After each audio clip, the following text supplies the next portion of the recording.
a következő versenyző.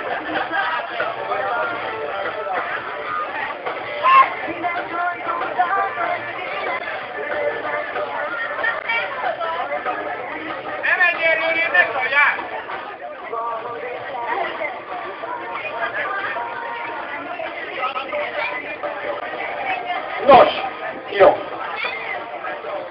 Tovább. Milyen érzés? Nagyon jó. Érzés.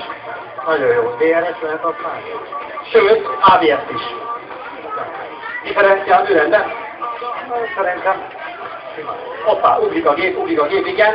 Igen, Kővári-Barna, ilyenkor, amikor felkészítünk egy versenyőt, milyen csitomzatot kell kordában tartani? Én alapvetően a csókja az nagyon fontos, hogy tudja markolni a kormányt. Egyébként borulékony, a szolgát nem kezdenes simogatni. Egyébként hány G előhat ilyenkor az emberre? Azt a fanyarban 2,5 G, tehát elképesztő teher van ilyenkor egy versenyzőn. Igen, valami történt, tönkretettük a gépjárművet. Hát uram, ez benne van a pakliban. Nem őszinte a mosolya. Na, hölgyeim és uraim, figyelünk! Elkészülni, vigyázz, rás!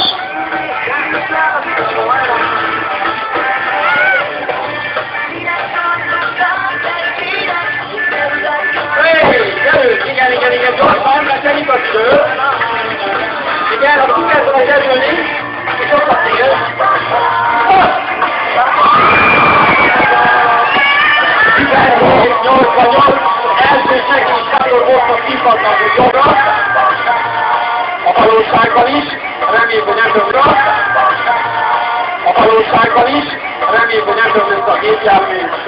Köszönjük az